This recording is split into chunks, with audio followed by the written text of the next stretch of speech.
Hello and welcome to this video. I'm playing National Master L. Huiuiui. Ajedrecista. Okay. It wasn't maybe totally bad, but not the right pronunciation. Almost for certain. Okay, so got a knight d7 Moscow. In the Sicilian, oftentimes leading to positions that look a lot like a Rui Lopez. Let's go d4.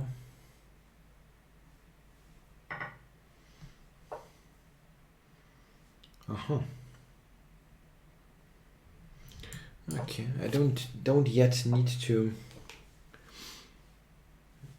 declare my intentions there. Maybe I can. Usually I just close it, but why not just develop? It's possible, maybe. The thing that is a little bit off-putting here is the queen on e2 after a move like rook e8. There could be pressure on the pawn, and that looks weird. What does the queen do on b6?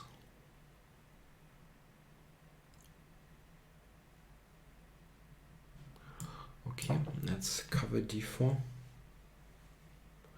You know, why do I say it looks weird? Because it's kind of clear that bishop e3 is going to happen, and then the queen has to move again.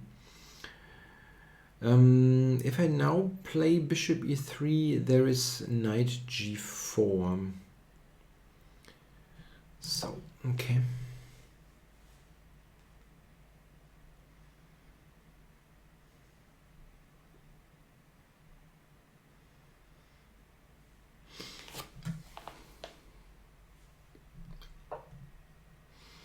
Yeah.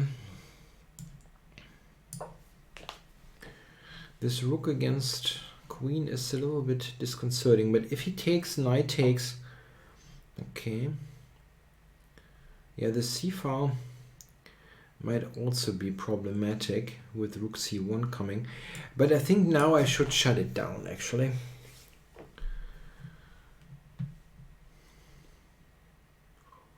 And maybe he's got knight b6 c4.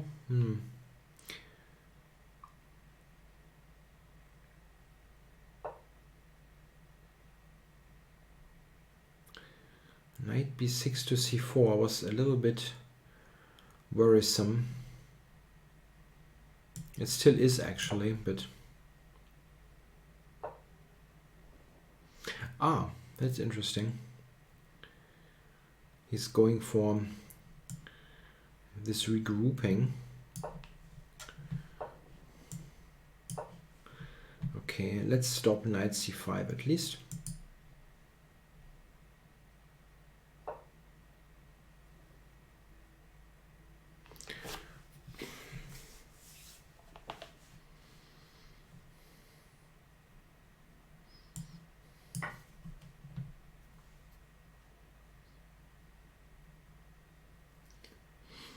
Yeah, knight takes, queen e3 looks like a very odd self-pin.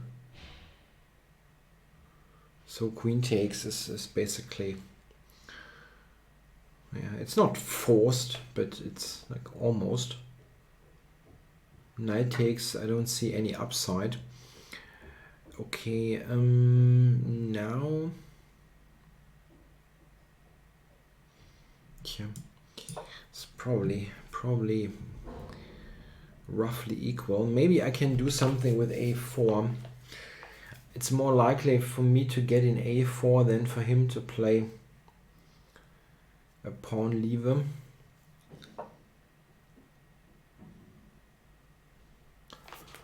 Okay, don't know exactly where this is heading.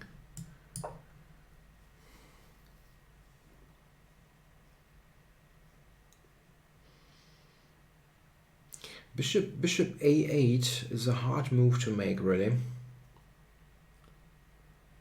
A tough move to make, as you're basically saying goodbye to your bishop. Bye-bye. Okay, so now a4. Yeah, but I don't really need it at the moment. Can double on the c file. I expect him to play g6 and knight h5 maybe. Oh, okay, that's not a bad choice.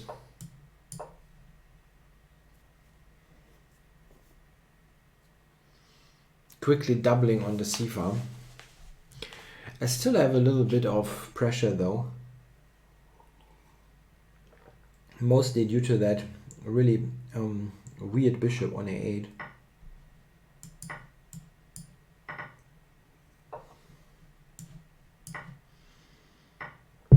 Yeah, I'm happy to trade really. So now, how do we do that? This bishop has to be activated. And the best way to do that would be via h3. So I need to cover. Let's cover this first. And now, yeah, I probably need the king on e3 anyway, so let's do it.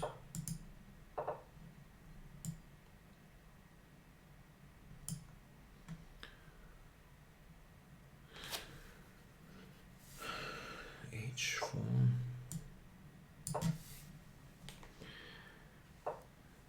Ah yeah, okay, so he tries to get this get bishop b7 in. However, if he plays bishop b7, I'm ready to take on b5. Yeah, that wins like almost all of the pawns, so let's do it.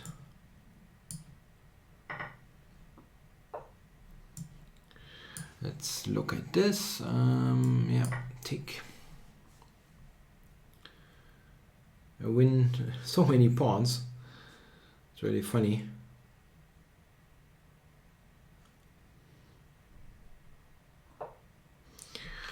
Okay, now f7 you cannot cover. So I'm going to save the h pawn.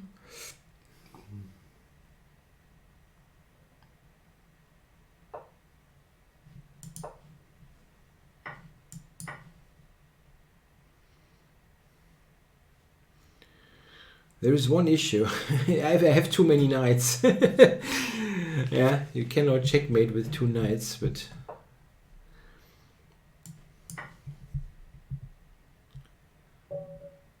yeah, he just resigned. I mean, I'm having like 5 pawns, yeah, for the piece. So let's have a look at this. So he went this early e5, and I tried not to close down the center too early, yeah? So I castled first, bishop to e7. That was all very, very standard looking. Knight c3. Yeah, queen b6 surprised me a little bit because I felt it just steps into moves that I kind of want to make anyway. h3, fe8, and now I felt it's called for to close it down, like here. And the engine at least thinks it's a good move. Yeah, couldn't quite figure out if I have something. Maybe look ac1, but okay, let's do it. Queen went to b8. Yeah, this is a good maneuver. Bishop d8 to b6. Rook c1, bishop d8. I want to play b4 in this position, so bishop d3 is, I think very, very natural. b4, that stops knight c5 and fixes the pawns on light squares. It's very normal moves. Queen d8, yeah, now okay, now a4, yes, that's absolutely true. Using this opportunity, and in fact, I thought about it briefly, but I didn't. What I didn't really see is that, of course, okay, knight a4 should be a slight edge, but this is very strong. Going to a5, similar to the game, but here I've got knight to a5, queen, like a2 takes on c4, an absolute. That's very nice, very nice. So I played it in a very slow way, but I mean the bishop is on a8. So that happened, and now I immediately went for the trades. And yeah, here I'm playing against the bishop. And if I get my bishop to h3 to activate it, it should be nice. I think ultimately it came down to that trick. I mean, white is of course for choice, but it's not like I'm winning or anything. Bishop e2, dg3. It was clear that bishop b7 is his intention, and therefore I played this slowish move. And yeah, he fell into it, which is kind of understandable. He had no time left, very little time left. If black plays a better defensive move like knight g8, not very intuitive, but like just don't play bishop b7, then you have certainly good chances to defend. I think white has an advantage for sure, but it's nothing too dramatic. But this is immediately getting killed. Just winning all of the pawns. Pretty remarkable. Okay guys, thanks for watching.